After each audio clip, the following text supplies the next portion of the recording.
سلمان شہباز کی واپسی کی راہیں ہموار ہو رہی ہے، وہیں پر نواز شریف کی واپسی کی باتیں بھی زور پکڑ رہی ہیں۔ ایک اور آڈیو لیک ہو چکی ہے۔ سیاسی درجہ حرارت کتنا بڑھ سکتا ہے؟ جی زیغم خان صاحب۔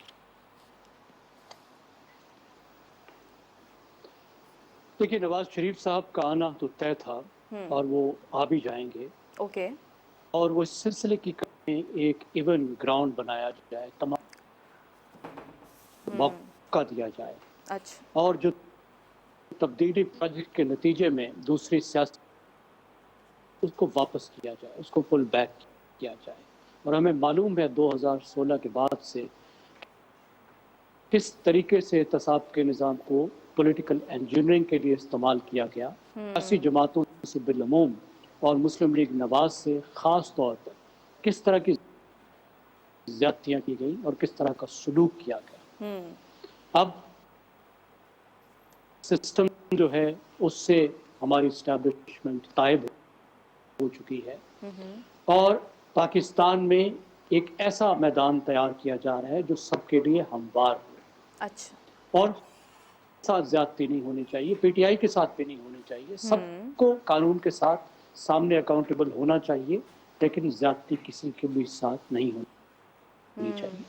لیکن میں سمجھتا ہوں افسوسناک بات یہ ہے کہ پاکستان میں احتساب کا جس طریقے سے استعمال کیا گیا، جس طریقے سے اس کو پولیٹیکل نیریٹو کے طور پر بنایا گیا، جس طریقے سے اس کو سیاسی انجینئرنگ کے لیے استعمال کیا گیا، اور جس طریقے سے اس کو انتقام کے ایک ہتھیار کے طور پر استعمال کیا گیا، اس کا نتیجہ یہ نکلا کہ پاکستان میں آپ کو احتساب کے دروازے بند ہوتے نظر آ رہے ہیں۔ پاکستان میں سب کے لیے ایک کھلی چھٹی ہو گئی ہے، اور جن کو جو حساب دینا تھا وہ حساب بھی نہیں لیا جا رہا۔ یہ ایک افسوسناک بات ہے۔ میرا خیال ہے پاکستان کے سسٹم کو کلین کرنے کے لیے انتظامات کیے جانے چاہیے۔ وہ تبھی ہو سکتا ہے جب پاکستان کی جو رولنگ ایلیٹ ہے وہ تمام مل کر بیٹھیں اور اس کو طے کریں کہ اس ملک کو کیسے چلانا ہے۔ ایک طرف تو احتساب کو سیاسی انتقام کے لیے اور سیاسی انجینئرنگ کے لیے استعمال نہ کیا جائے، اور دوسری طرف سے کھلی چھٹی یا امپیونٹی بھی نہیں ہونی چاہیے۔ میرے خیال میں بہت سے ایسے سوالات ہیں جن کا شہباز شریف صاحب کو اور سلمان شہباز کو جواب دینا تھا اور جواب دینا چاہیے۔ وہ سوال اس طرح نہیں ہے جس طریقے سے نیب اپنی کو انہوں نے نہیں بتانا، تو ایف بی آر کو تو بتانا ہے۔ دنیا بھر میں ایف بی آر بھی بہت طاقتور ادارہ ہوتا ہے۔ جب آپ ٹیکس بچانے کے لیے بھی اس طرح کے کام کرتے ہیں جس طرح کے ہمیں ان کیسز میں نظر آ رہا ہے جو شہباز شریف صاحب وزیر اعظم صاحب کے خلاف تھے اور سلمان صاحب کے خلاف تھے، تو وہ بھی سنجیدہ ہوتے ہیں۔ لیکن پاکستان میں ایف بی آر کے معاملات کو تو سنجیدہ لیا ہی نہیں لیا جاتا۔